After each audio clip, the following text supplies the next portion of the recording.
Buenos días, doctora. Bueno, miren, entonces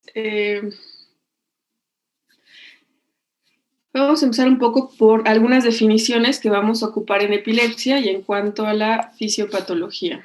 Entonces, algunas generalidades, ya deben saber que es la principal causa de enfermedad neurológica en el mundo. Los signos y síntomas pues son muy evidentes en la mayoría de los casos, pero va a haber algunas crisis que, como vamos a ver, pues no es tan evidente que se trate de epilepsia y hay que estar familiarizados con estos signos y síntomas. Todavía, por ejemplo, en algunas zonas rurales donde van a hacer su servicio social, pues van a decir que quien tenga epilepsia van a tener como un castigo divino o algo así, o que está poseído. Y todavía parece broma, pero todavía vemos, por ejemplo, hasta exorcismos a pacientes que tienen epilepsia, ¿no? Entonces, pues nos corresponde no seguir esta línea y dar información a los pacientes y familiares, ¿no? Realmente, pues ha estudiado mucho sobre cuál es la causa de la epilepsia y cada vez se entiende mejor. Y el médico, eso es importante, el médico de primer contacto tiene que tener las bases sólidas del entendimiento y el tratamiento de este padecimiento. Entonces, si bien es recomendable que un especialista valore a un paciente con epilepsia para escoger el mejor tratamiento y valorar las causas, un médico de primer contacto debe tener bases firmes generales de cómo se debe tratar para no hacer, para respetar el tratamiento y pues tratar que el paciente esté en las mejores condiciones, ¿no? Entonces, en cuanto a la epidemiología, en países desarrollados, la incidencia se estima más o menos de 25 a 55 casos por cada 100.000 habitantes. Y la Organización Mundial de la Salud más o menos da una prevalencia de 6.8 casos por cada 1.000 habitantes. Entonces, de acuerdo, o sea, sí hay diferencias entre cada país y los países que están en vías de desarrollo, como en México, tienen prevalencia de epilepsia mayores, ¿no? Vamos a ver que también una de las causas, pues, pueden ser las infecciosas y eso también, pues, nos aumentan los casos. Entonces, bueno, vamos a ver algunas definiciones. ¿Qué es una convulsión como tal? ¿No? Una convulsión es la contracción intensa e involuntaria de los músculos del cuerpo de origen patológico. Entonces, esto es lo que ya la mayoría, o sea, puede diferenciar cuando hasta los paramédicos, cuando se trata de una convulsión, ¿no? Entonces, vienen movimientos tipo tónico-clónicos o sacudidas generalizadas que nos van a decir que eso es la definición de convulsión, esta contracción intensa y que no es voluntaria de todos los músculos del cuerpo, ¿no? Ahora, ¿pero qué es una crisis epiléptica? Que las crisis epilépticas no todas van a ser convulsiones. Entonces, las crisis epilépticas es la presencia transitoria de síntomas o signos debidos a una actividad anormal excesiva y sincrónica del cerebro. Eso quiere decir que la crisis epiléptica es traducción de esta actividad excesiva cerebral que lo vamos a corroborar con un electroencefalograma. Entonces puede ser que la actividad excesiva cerebral sea en una zona muy específica del cerebro, que le vamos a llamar crisis focales, y no necesariamente se traduzca en una crisis generalizada como una convulsión. Entonces puede ser que el paciente nada más mueva su brazo derecho y eso es una crisis epiléptica focal, pero pues es traducción, es un síntoma o un signo derivado de la actividad anormal y excesiva del cerebro, ¿no? Entonces, bueno, vamos a tener algunos tipos de crisis. La crisis provocada o sintomática aguda, que antes también también se conoce así, son las que ocurren inmediatamente o dentro de los primeros 7 días de algún insulto agudo, por ejemplo, una enfermedad vascular cerebral, traumatismo o neuroinfección. Por ejemplo, si alguien tiene una encefalitis y tiene una crisis epiléptica dentro de la primera semana, pues eso le vamos a llamar una crisis provocada, ¿no? Una sintomática aguda, y generalmente las causas son reversibles, es decir, una vez que se soluciona la encefalitis, ya no vuelve a convulsionar. Entonces, por eso hay que diferenciarla, porque las crisis provocadas no tienden a tener epilepsia, que ahorita vamos a ver lo que es la epilepsia como tal.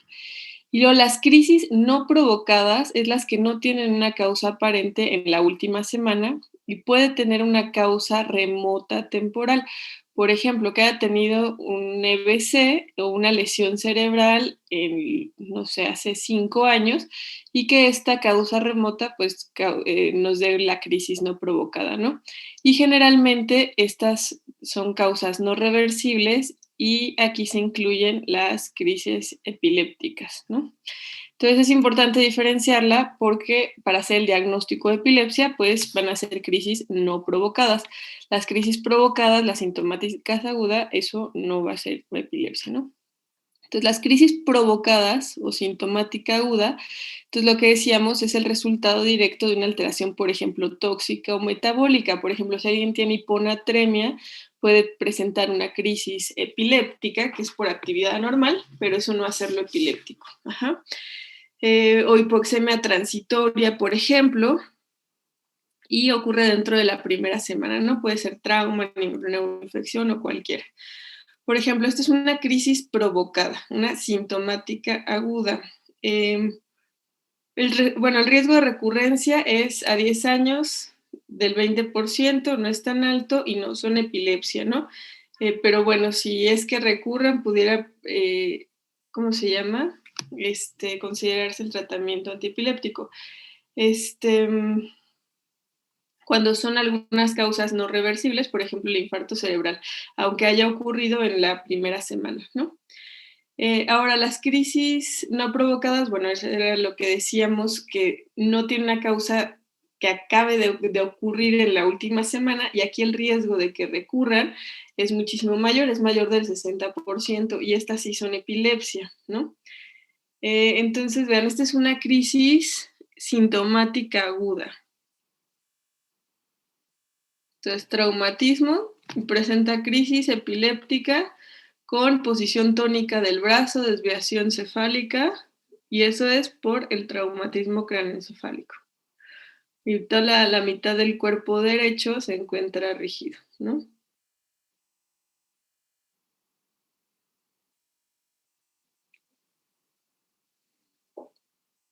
Ahora, entonces, ¿cuál es la diferencia? Que estas crisis, o sea, esto dijimos, esto es una crisis sintomática aguda. Y esto de forma general, el riesgo de recurrencia va a ser mucho menor de las que no son sintomáticas agudas. Entonces, ¿qué es? Otra vez, vemos qué es lo que vemos en la práctica habitual, que estas crisis, médicos que tienen pacientes con tratamiento antiepiléptico de por vida, cuando realmente ni siquiera se trata de diagnóstico de epilepsia, ¿no? Una crisis sintomática aguda no es diagnóstico de epilepsia, ¿no? Entonces, esto fue una crisis provocada. Pero bueno, ese es importante que lo entiendan y lo estudien, ¿no? Ahora, ¿qué son las crisis reflejas? ¿Qué son las que son estímulos sensibles? Que son evocadas por estímulos sensoriales y pueden o no tener epilepsia, pueden o no ser parte de epilepsia, ¿no? Entonces, por ejemplo, está el ejemplo de los capítulos de Pikachu, que no sé si se enteraron, pero cuando salieron al aire un capítulo en especial que tuvo muchos destellos luminosos, muy intensos, con cambio de contraste, pues hubo muchos niños que llegaron al servicio de urgencias porque convulsionaron con estas imágenes. Entonces, estas son las crisis reflejas que son secundarias a los estímulos visuales en este caso, ¿no? O cuando son luces intensas. De hecho, cuando hacemos el electroencefalograma, una de las partes del electroencefalograma son estímulos luminosos intensos para ver si se provocan crisis, ¿no? Entonces, esto no quiere decir tampoco que sea epilepsia a largo plazo, pero sí se describen como que pueden tener factor de riesgo para generar después más crisis, ¿no? Entonces, la epilepsia como tal, de acuerdo a la ILAE, que es la Liga Internacional contra la Epilepsia, la define como una enfermedad que se caracteriza por una predisposición cerebral, esa es la clave, predisposición general de ciertos grupos neuronales para generar descargas hipersincrónicas, repetitivas y sostenidas. Es decir, no es un insulto o no es una patología en agudo, sino es una predisposición cerebral que lo hace de forma crónica, ¿no? Entonces, esta predisposición a generar actividad, descargas anormales, hipersincrónicas y de repetición, eso es la epilepsia. Entonces, nuevamente, una crisis sintomática aguda, pues eso no es una predisposición para seguir generando crisis, porque al quitar el estímulo se quitan las crisis, ¿no? Entonces, de acuerdo a la ILAE, es esta predisposición, ¿no? Entonces, pues bueno, se han tratado de hacer como definiciones, bueno, más bien como catalogarlas si es una enfermedad, un trastorno, desorden, más por el impacto que tiene sobre el paciente y la familia, ¿no? Entonces, la manifestación cardinal de la epilepsia son las crisis epilépticas, ¿no? No necesariamente, como ya les dije, tiene que ser convulsiva. Puede ser crisis focales y eso se llama crisis epilépticas. Y las convulsivas también son crisis epilépticas, ¿no?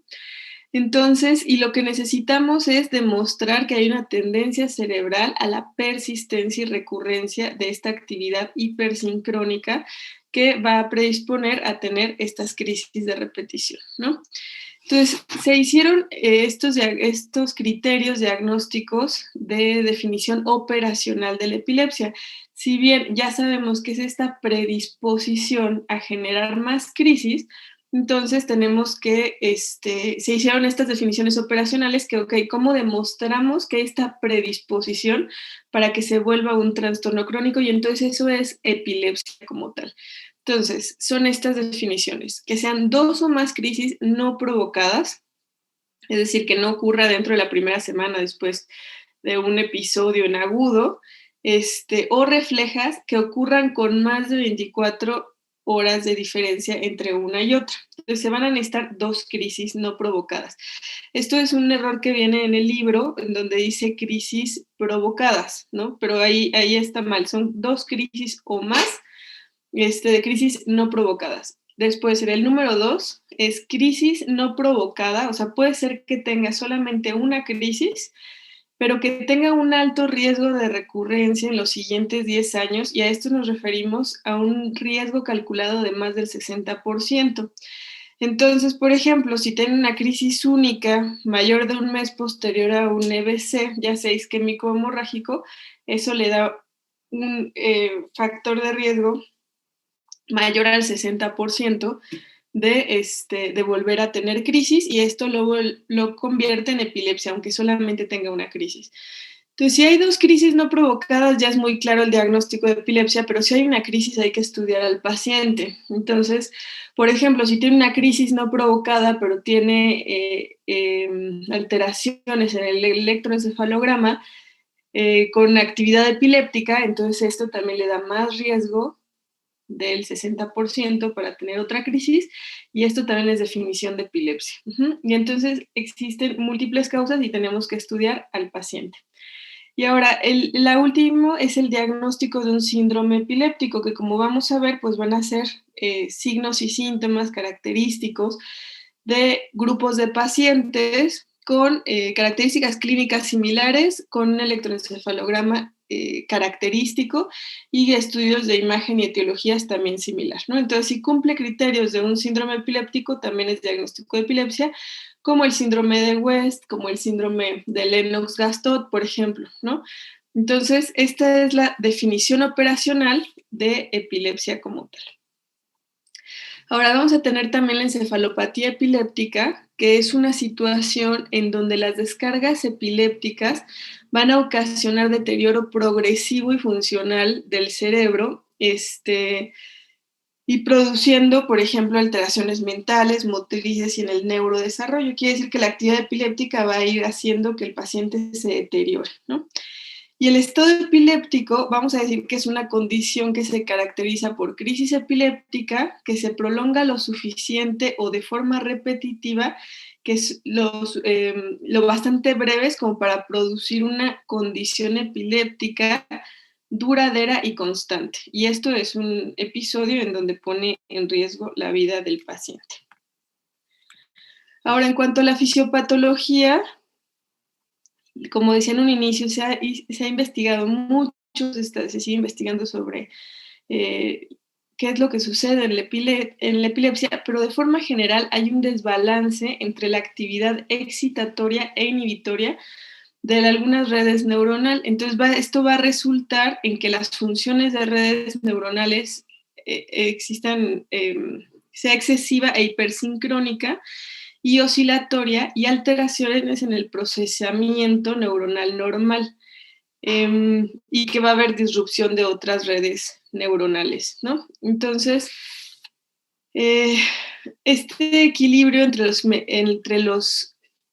los mecanismos excitatorios e inhibitorios es lo que va a ocasionar o va a permitir esta actividad excesiva cerebral. Entonces vamos a tener que algunas neuronas, por ejemplo, van a tener cambios paroxísticos de despolarización. Como ya sabemos, para que una neurona se active, necesita despolarizarse. Y entonces estas neuronas pues van a tener esta predisposición a despolarizarse y empezar a tener descargas eléctricas excesivas e hipersincrónicas.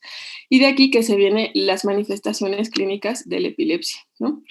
Entonces, sabemos que la excitabilidad del sistema nervioso se da por los movimientos de iones a través de los canales específicos dependientes de voltaje. Y entonces, por ejemplo, sabemos que se abren los canales de sodio y participan en la despolarización, ¿no? Y bueno, igual con mediados por receptores.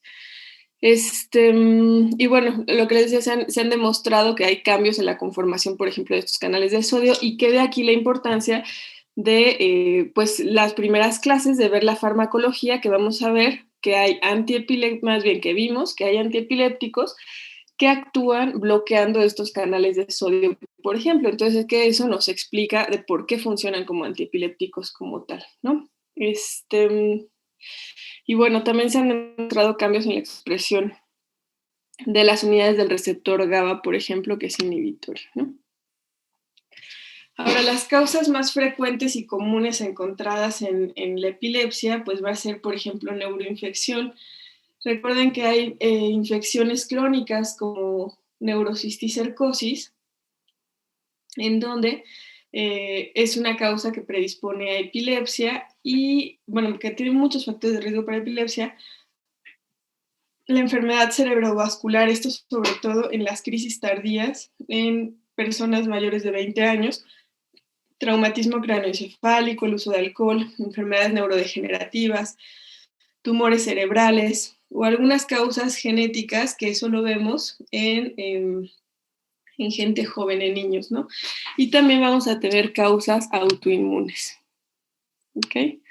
Entonces, ¿hasta aquí alguien tiene alguna duda?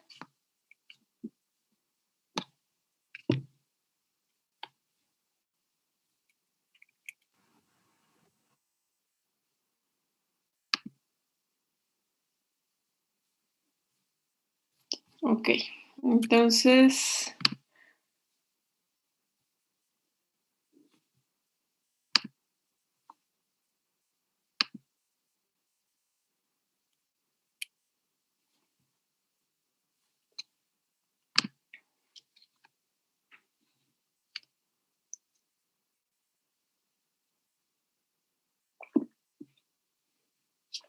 pasemos a la segunda parte, que es el diagnóstico de epilepsia, ¿no? ¿Qué es lo que vamos a hacer en un paciente que estamos sospechando en epilepsia, ¿no? Entonces, sabemos que la anamnesis y la exploración física es algo sumamente importante y que a pesar de que decimos esto siempre, pues al final es lo que primero se pierde, porque al final se olvida un poco esto, ¿no? Se necesitan preguntar los antecedentes personales, cómo fueron las características de nacimiento, por ejemplo, si hubo hipoxia neonatal, si hubo alteraciones en el neurodesarrollo, cómo fue el rendimiento escolar, y esto para tratar de encontrar si hay factores de riesgo para epilepsia, ¿no? Hay que investigar traumatismos craneoencefálicos para poder determinar si hay una causa remota o de una crisis no provocada, ¿no?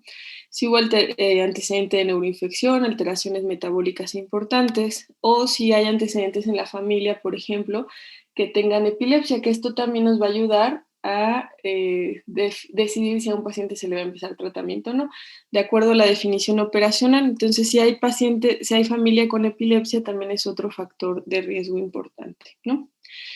Entonces, el interrogatorio pues debe ser es exhaustivo, estructurado, hay que recopilar la mayor información posible y hay que hacer semiología de las crisis. No se vale únicamente, digo, para personal no médico sí, decir nada más, pues convulsionó y se agitó todo, pero hay que hacer preguntas específicas como qué factores tuvieron así de precipitantes, si hay presencia de mioclonías o ausencias, episodios de desconexión, que es diferente a ausencias, no todo va a ser ausencias, si hay pródromos, cuánto dura la crisis, si hay síntomas posteriores a la crisis, por ejemplo, que es el estado postictal, ¿no? ¿Y cuánto tiempo dura la crisis? Eso es algo importante. Consideramos que el tiempo de duración es el tiempo en el que hay movimientos, no necesariamente en cuánto tiempo se recupera el paciente, porque ese puede ser más largo, ¿no? Pero cuando contamos el tiempo de la crisis es el tiempo de movimientos en el paciente. Entonces, ¿cuáles son los síntomas? Porque hay diagnósticos diferenciales, como el síncope, ¿no? Hay algunos síntomas y algunos signos que los van a orientar a que esto se trata de epilepsia. Entonces, uno es que el paciente puede tener alteración de la conciencia y no se da cuenta, pérdida de control de esfínteres cuando son crisis generalizadas, en donde eso es muy característico de crisis y no sucede en síncopes, por ejemplo, que tenga trauma lingual, que se muerda la lengua, que los pacientes permanezcan con los ojos abiertos, apoya crisis, y que tenga desviación de la mirada, ¿no? De forma general es de forma tónica, pero puede ser parcial o supraversión de la mirada, y las pupilas se encuentran dilatadas sin respuesta a la luz, ¿no? Esas son algunas cosas. Si vemos a alguien que está teniendo lo que parece ser una crisis epiléptica, son de las cosas que debemos acercarnos a revisar para corroborar que esté teniendo una crisis generalizada, ¿no? Entonces, en la exploración vamos a incluir la inspección general, ver si hay, por ejemplo, datos de consumo de drogas, ver si no tiene fiebre, si no está en el contexto de una infección, ¿no? La exploración cardiovascular es importante por los diagnósticos diferenciales, el examen mental, los signos de hipertensión intracraneal y disfunción neurológica focal, ¿no? Es decir, si tenemos un paciente que tiene síndrome piramidal de un lado, pues bueno, puede ser que de ahí venga también la causa de la epilepsia, ¿no? Entonces, les digo, los diagnósticos diferenciales están con los trastornos no epilépticos, ¿no? Entonces, por ejemplo, en el adulto puede ser desde una crisis psicógena que tenga más un origen de una enfermedad psiquiátrica, que esté un síndrome de hiperventilación, que esté hiperventilando mucho el paciente, un síncope vasovagal o neurocardiogénico, ¿no? Y entonces cuando quedan la duda, lo que hacemos, y es algo muy importante, es el video electroencefalograma. Entonces, para saber si esto tiene o no actividad epiléptica, y entonces lo que hacemos es conectar al paciente a un electroencefalograma y grabarlo. Y entonces aquí vemos si se correlaciona los movimientos que está teniendo con actividad eléctrica normal, ¿no? Entonces, de forma general, necesitamos hacer análisis bioquímicos en la sangre, en la orina, y algunos pacientes van a requerir hasta punción lumbar si sospechamos en infección. En el electrocardiograma, estudios genéticos y pruebas neuropsicológicas, ¿no? El electroencefalograma y bioelectroencefalograma cuando queda duda, y los estudios de neuroimagen, ¿no? Y algunos, pues vamos a ver que también está el estudio funcional como el PET y el SPECT. Entonces, en los análisis bioquímicos generales de sangre, orina y algunos en caso de necesitar líquido cefalorraquídeo, es porque estos nos pueden dar una crisis sintomática aguda.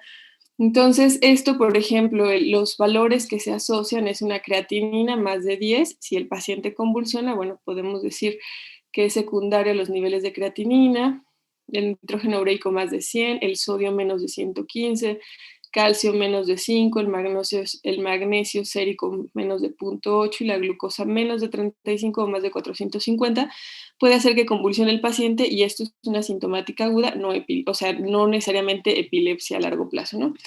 Entonces, es algo importante porque esto, si alguien llega, ¿qué es lo que pasa cuando llega un servicio de urgencias? Lo ven que ya está bien y lo dan de alta, ¿no? Bueno, al menos tienen que descartar que no sea un trastorno, un desequilibrio hidroelectrolítico o que tenga alteraciones en los estudios de sangre, ¿no? Y el electrocardiograma es para hacer el diagnóstico diferencial con trastornos del ritmo que pueden ocasionar síncope. Las pruebas neuropsicológicas es para ver si tienen alteraciones, por ejemplo, en el aprendizaje, si es que llegara a haber alguna alteración, por ejemplo, estructural en la imagen, o cuando tienen, por ejemplo, problemas en el neurodesarrollo, también nos ayuda a ver si tienen algún otro síntoma de que esto nos pueda hablar de epilepsia, ¿no? Y el estudio genético está indicado en las epilepsias que se asocian a enfermedades genéticas como la esclerosis tuberosa o en la encefalopatía mitocondrial, ¿no? Entonces existen múltiples enfermedades, sobre todo en la infancia, donde pudieran estar asociados a enfermedad genética y tenemos disponible el estudio genético. Y el estudio de electroencefalograma y videoelectroencefalograma pues es indispensable también para clasificar la epilepsia. Entonces, va a ser algo clínico, si no tenemos clínica de epilepsia, el electroencefalograma no nos va a servir de mucho, ¿no? A menos que quede un poco la duda. Pero bueno, el registro se utiliza poniendo los electrodos en el cuero cabelludo y viendo si se correlaciona clínicamente los movimientos del paciente con actividad epiléptica generalizada, ¿no? Entonces, lo que les digo, se obtiene poniendo los electrodos y se revisa en qué parte del electrodo hay la actividad epiléptica y para darnos una idea en qué lóbulo es donde está teniendo las crisis epilépticas.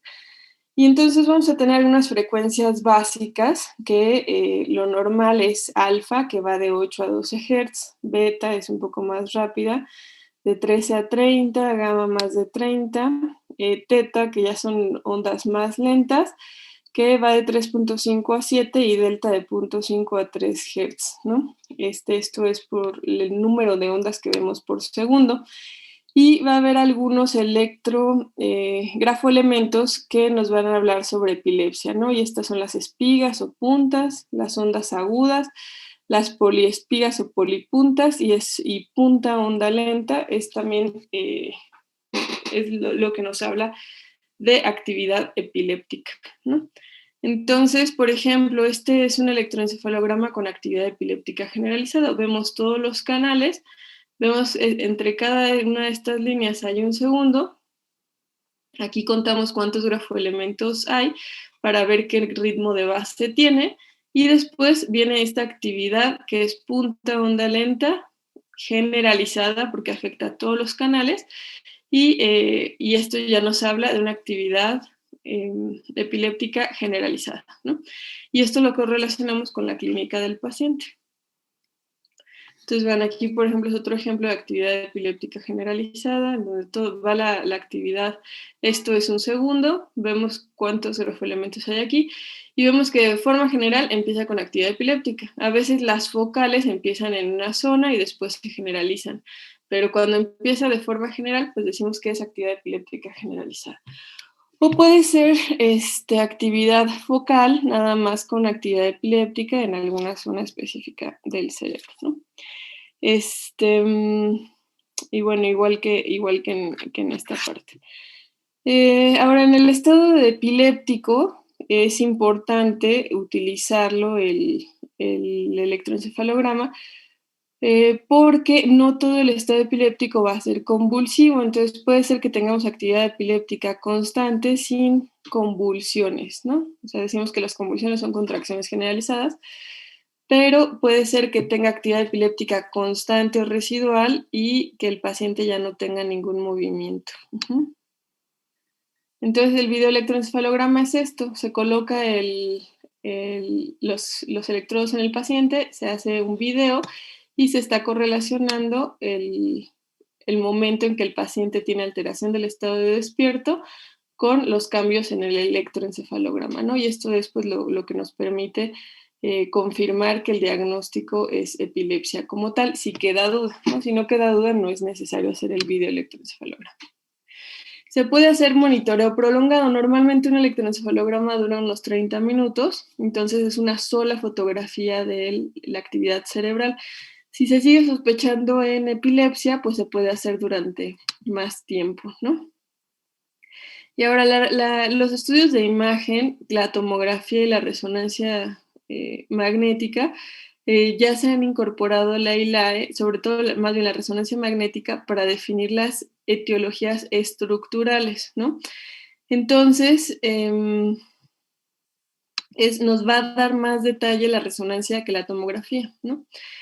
Entonces, las recomendaciones de la ILAE para realizar la resonancia magnética son diagnósticos de crisis focales por datos clínicos o electroencefalograma, es decir, una crisis que empieza en un solo sitio del cerebro, pues hay que descartar que no haya un tumor, por ejemplo, en ese sitio o que no haya una alteración, un EBC previo, ¿no? Ahora, el diagnóstico de epilepsia con crisis generalizadas que no se pueden clasificar, cuando existen alteraciones focales en la exploración neurológica o neuropsicológica, por ejemplo, un síndrome piramidal, o en pacientes con epilepsia refractaria, en pacientes con epilepsia previamente controladas, en quienes aparecen crisis de difícil control o cuando se modifica el patrón de las crisis epilépticas, también está indicado un estudio de imagen. Entonces, por ejemplo, nos da información, por ejemplo, aquí en la corteza cerebral, esta zona de hiperseñal, en donde nos sugiere una hiperplasia cortical, una displasia cortical focal. Y esto es una alteración de nacimiento en donde parte de la migración neuronal fue anormal y esto predispone a tener epilepsia. Entonces, para esto también nos sirve el estudio de imagen, ¿no?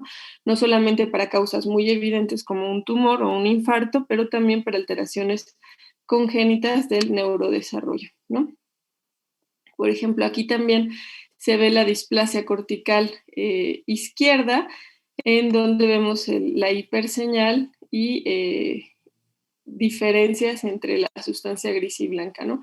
Que no se ve como en el lado contralateral. Esta, por ejemplo, también es esclerosis temporal medial, donde se ve hiperseñal a nivel del temporal y que es una causa estructural de epilepsia, ¿no? Ahora, la tomografía pues, puede ocuparse en un servicio de urgencias o de forma inicial, en donde de forma rápida no se puede hacer una resonancia magnética, o en los pacientes en donde no se pueda hacer la resonancia porque tienen marcapasos, están con ventilador o tienen algunos catéteres que no son compatibles con resonancia. Entonces, se puede hacer la tomografía, pero sabemos que no nos va a dar tanta información a detalle como una resonancia magnética, ¿no? Y bueno, la epilepsia extratemporal, o sea, fuera del lóbulo temporal, también puede suceder y tener actividad epiléptica por otras causas, ¿no? Por ejemplo, aquí vemos un paciente con neurosículas y esto pues nos va a dar actividad epiléptica, ¿no? Y es una causa muy frecuente de epilepsia.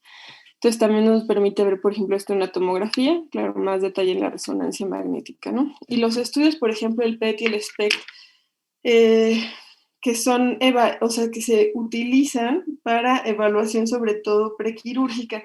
En los pacientes de epilepsia refractaria o de difícil control, entonces los podemos utilizar y nos van a dar patrones de hipometabolismo o hipermetabolismo en el estudio, en la zona epiléptica como tal, y es cuando queremos encontrar un foco epiléptico como tal, ¿no? Entonces, por ejemplo, aquí vemos hipometabolismo temporal lateral derecho, diferente al izquierdo, y esto nos está hablando de actividad epiléptica, ¿no? Este PET en paciente con crisis epilépticas muestra hipermetabolismo en el hipocampo derecho, ¿no? Y de igual forma, Pues bueno, les digo, esto nos sirve para valorar los focos epilépticos como tales en pacientes que estemos pensando que son candidatos para tratamiento quirúrgico de epilepsia. ¿Alguien tiene alguna duda hasta aquí? Doctora, entonces el PET y el SPECT solamente, o sea, no es muy común que se usen estos como diagnósticos. No, de hecho es más es para pacientes que, que van a ser candidatos para tratamiento quirúrgico. Y es para identificar o como apoyo para identificar el foco de epilepsia.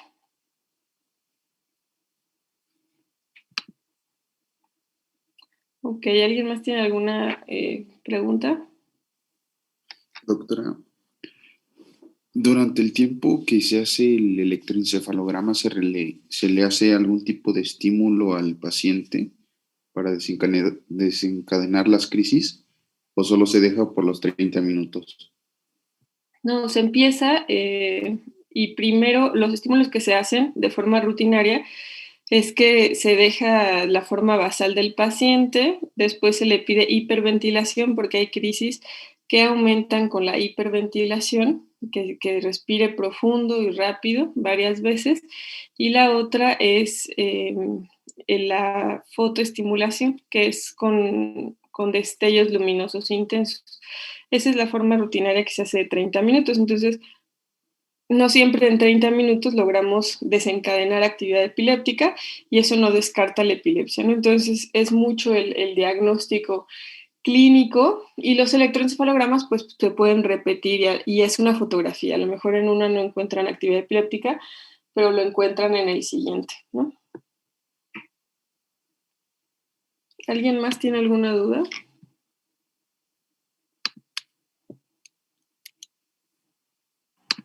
No, doctora. Ok, vamos a ver los tipos de crisis en donde en diferentes lugares de la actividad epiléptica, pues vamos a tener diferentes manifestaciones clínicas, ¿no? Entonces, en el crisis del lóbulo temporal, que puede ser que tengan crisis focales que se hagan bilaterales, pero los síntomas clásicos es que el paciente refiera sensación en el epigastrio como molestia, alucinaciones olfatorias o gustativas, déjà vu, puede ser parte de actividad epiléptica, o sea que tengan sensación de que ya lo vivieron, o de que jamás han vivido algo, también puede ser epilepsia del lóbulo temporal, que tenga automatismos orolinguales, que puede ser que el paciente sin un motivo aparente esté moviendo la boca como si estuviera masticando, eso es característico del lóbulo temporal, que tenga postura distónica de la mano, que tenga alucinaciones visuales complejas y que después de la crisis venga un periodo de confusión postictal prolongado, eso también nos habla de actividad del lóbulo temporal. Entonces, por ejemplo, este es un ejemplo de un videoelectroencefalograma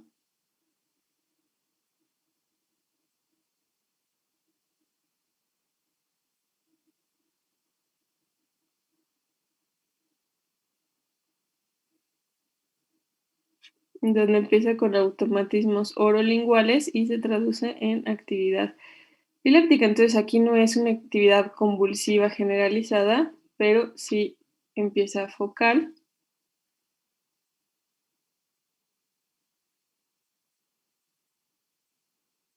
Después viene desviación cefálica y todo esto hay que tratar de describirlo cuando estemos hablando de las crisis, ¿no? Automatismos orolinguales.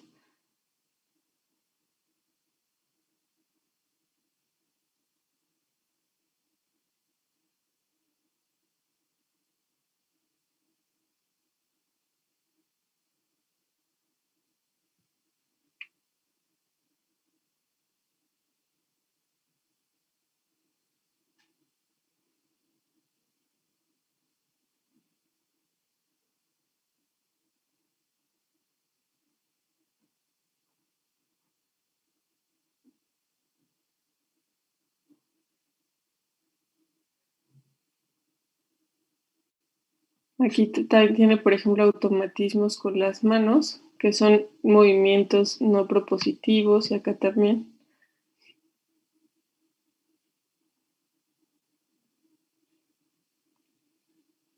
Entonces hay diferentes tipos de crisis, no todas van a ser las convulsivas. Y bueno, hay que estar familiarizados para identificarlas, ¿no?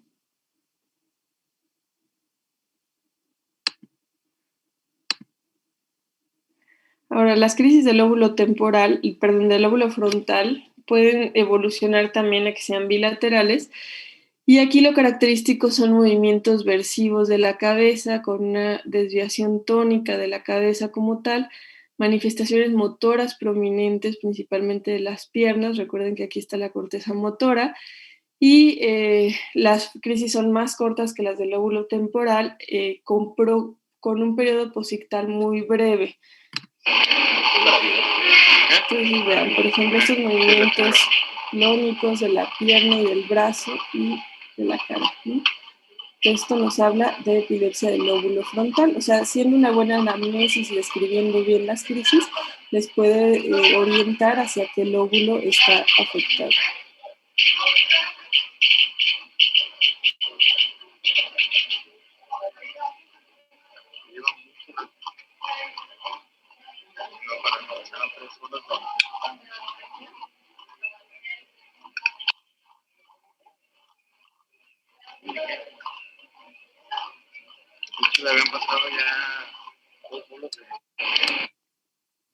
Ahora en el parietal también pueden ser focales que evolucionen a bihemisféricas o bilaterales, y pues aquí puede haber síntomas sensitivos y motores y raramente pueden presentar sensaciones dolorosas, ¿no? En el lóbulo occipital puede ser también focales o que se generalicen a ser bilaterales con fenómenos visuales simples como brillos, relámpagos o que tengan alteraciones en los campos visuales, ¿no? Y de descriptores de las crisis generalizadas, por ejemplo, tónico-clónicas, es pérdida abrupta de la conciencia, contracción tónica clónica de las cuatro extremidades, duran aproximadamente 1 minuto. Los pacientes o todo el mundo va a decir que tiene mucha salivación, cialorrea, pérdida de control del esfínteres y trauma lingual, pero esto nos orienta más a algo generalizado, ¿no? Y puede ser algo focal que después se generalice o generalizado desde un principio. Entonces, vean, por ejemplo, esto ya empieza focal, pero se empieza a generalizar, ¿no?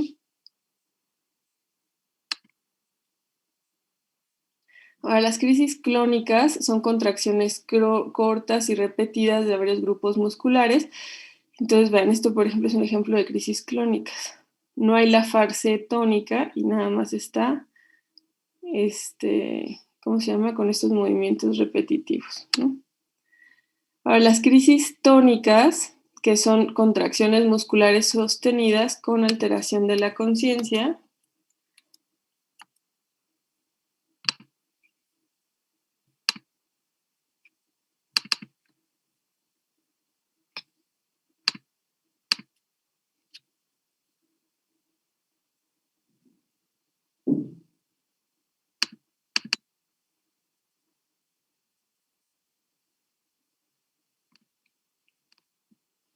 Que vean, que hay una contracción sostenida, es una crisis tónica.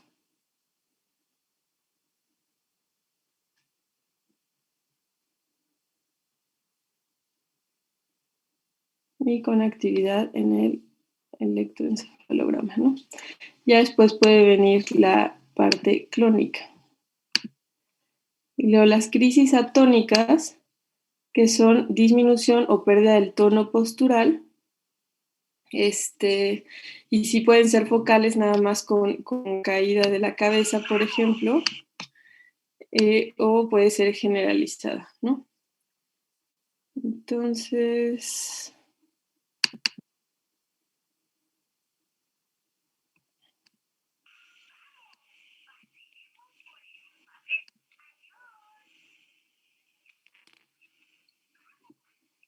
comienza a moverse su pie izquierdo y pierde el tono, la postura, Eso es atónico, ¿no? Hay desviación tónica de la mirada.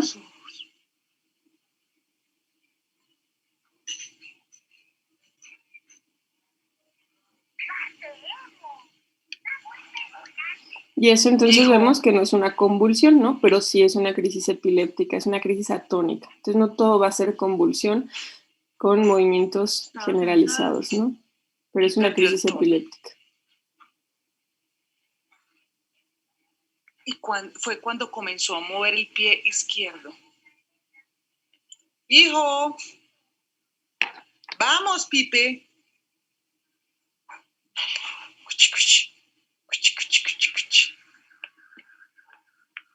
Arriba, arriba. Y ahí el niño empieza a recuperarse poco a poco. Y la mayoría va a durar menos de 1 minuto, aunque parezca que dura más, ¿no? La familia siempre nos va a decir que dura un poco más. Pero hay que contar cuánto dura en sí la crisis como tal. Ahora, las crisis mioclónicas, como ya habíamos visto de las mioclonías, que son contracciones musculares breves y súbitas, semejantes a sacudidas. Entonces, cuando vimos trastornos del movimiento, veíamos que las mioclonías corticales son epilépticas y que aparentemente no tienen alteración de la conciencia, ¿no? Entonces, son estos sobresaltos que pueden ser focales o generalizados. Y las crisis de ausencia son crisis donde, como vamos a ver, son crisis generalizadas, actividad epiléptica generalizada. No todas las desconexiones o pérdida de la conciencia son ausencias. Las ausencias tienen un patrón específico y se sobrediagnostica, ¿no? Todo lo que, sobre todo, sobre todo es esa confusión entre alteración del despierto con ausencias, ¿no? Y va a tener un inicio y final abrupto, van a ser episodios breves de alteración de la conciencia y las típicas duran en general unos 10 segundos, pero van de 4 a 20, ¿no? Y el estado epiléptico, como veíamos que son crisis epilépticas lo suficientemente prolongadas o repetitivas a intervalos de tiempo tan cortos como para originar una situación epiléptica fija y duradera, que no permiten recuperación del estado de despierto. Entonces, la ILAE lo tiene como que cualquier tipo de crisis, si se repite o persiste durante 30 minutos o más, y que no tenga recuperación, ¿no? Puede ser, y que el origen y semiología de la clínica tenga una base anatómica, por supuesto, fisiopatología y etiología, ¿no? Entonces, sin embargo, pues se hace una aclaración porque estos 30 minutos, como puede poner en riesgo la vida del paciente, pues no es no es lo mejor esperar a que el paciente convulsione durante 30 minutos. Entonces, la definición operacional es una crisis que dure más de 5 minutos con convulsiones continuas. O sea, ya sabemos si una crisis dura más de 5 minutos, ya no se va a detener, ¿no? Entonces no nos tenemos que esperar a los 30 minutos o que tenga más de 2 convulsiones sin que haya una recuperación total entre cada una de ellas. Entonces, esto es lo que se le dice al paciente con epilepsia. No ya cuando alguien tiene epilepsia, no hay necesidad de que cada vez que tenga una crisis vaya al servicio de urgencias. La indicación de ir al servicio de urgencias es un estado epiléptico, ¿no? O que no tengamos la causa de la epilepsia, pero ya en alguien estudiado y todo puede tener una crisis epiléptica en su casa y no pasa nada. Pero, ¿cuáles son las indicaciones? Estas. Si sospechamos en que es un estado epiléptico, y eso es que la crisis dure más de 5 minutos o que tenga 2 crisis seguidas y que no se recupere entre una y otra, hay que llevarlo al servicio de urgencias porque necesita tratamiento de estado epiléptico intravenoso, ¿no? Entonces, el estado epiléptico se define como focal o puede ser actividad generalizado, ¿no? Entonces, puede ser con movimientos tónico-clónico generalizados, motor focal, estatus mioclónicos o estado tónico, ¿no? Y bueno, de esta parte de de generalizado y focal, también recordar que existe el estado epiléptico no convulsivo. Entonces puede ser, por ejemplo, un estado de ausencia en donde el paciente está con la mirada fija hacia el frente, lo conecta al electroencefalograma y va a tener actividad constante, epiléptica, sin que el paciente esté teniendo movimientos, ¿no? Y bueno, o ausencias atípicas. Hay que considerarlo en pacientes donde no tenemos la causa de deterioro del estado de despierto. Entonces, el electroencefalograma pues es algo que nos va a ayudar bastante. Entonces, la clasificación para el tratamiento hay que identificar el estado epiléptico, ya sea convulsivo o no convulsivo, y el más peligroso y grave pues es el tónico clónico generalizado. Bueno, o sea, el generalizado epiléptico tiene alta comorbilidad y mortalidad, y hay que iniciar medidas terapéuticas para finalizar el estado epiléptico y pues establecer la etiología para que no se repita, ¿no? Entonces es una urgencia médica, no debe permitirse durar más allá de 20 minutos, hay que dar tratamiento inmediatamente, y si dura más de 1 hora, pues es necesario inducir coma farmacológico, ¿no?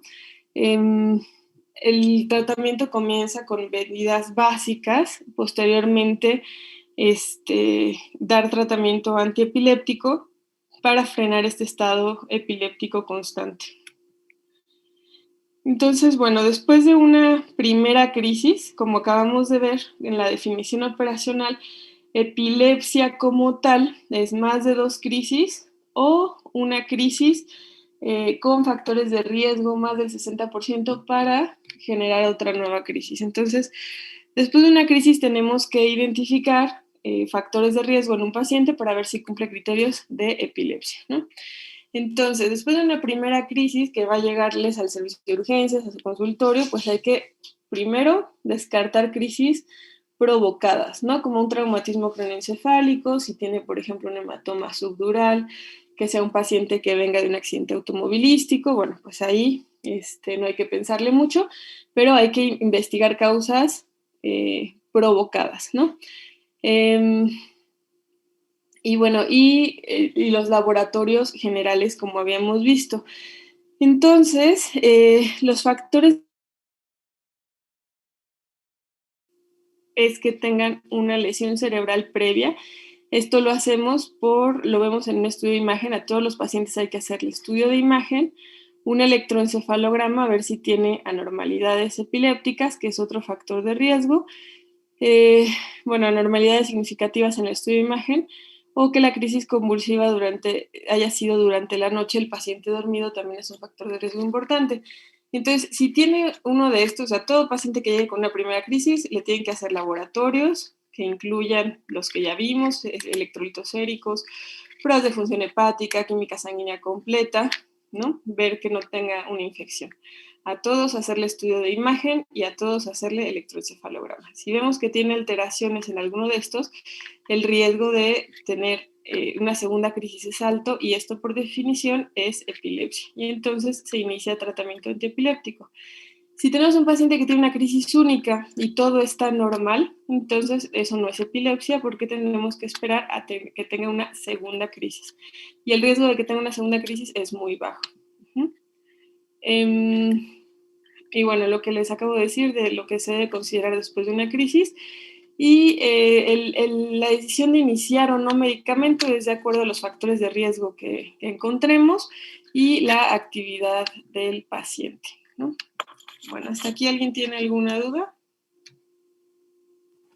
Doctora, ¿se doctora. puede que el paciente presente 2 tipos de crisis? O sea, que primero presente, no sé, una tónico-clónica y después una atónica. Perdón, ¿cuál fue la pregunta?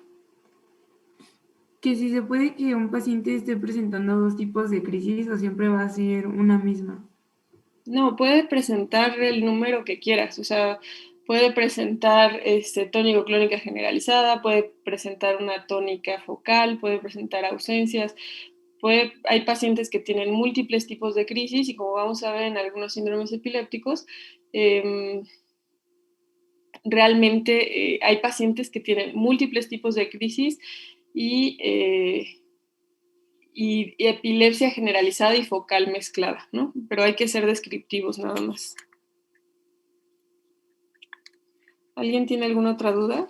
Yo, doctora, ¿hay alguna crisis que, por ejemplo, se presente en la infancia y conforme el paciente va creciendo desaparezca o no, eso no sucede? Sí, hay crisis de edad dependiente, que conforme van creciendo se quita la epilepsia. Eso sucede más en niños que en adultos. De hecho, vamos a ver que sí se puede llegar a resolución de las crisis epilépticas, que sucede más en estos que se llaman edad dependiente, ¿no? Entonces, conforme van creciendo, se quita por completo la epilepsia. Ok, gracias, doctora. Nada, ¿alguien más tiene alguna duda?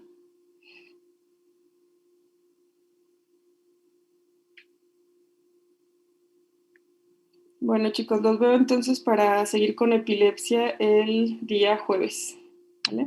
Muchas gracias, doctora. Que tenga lindo día.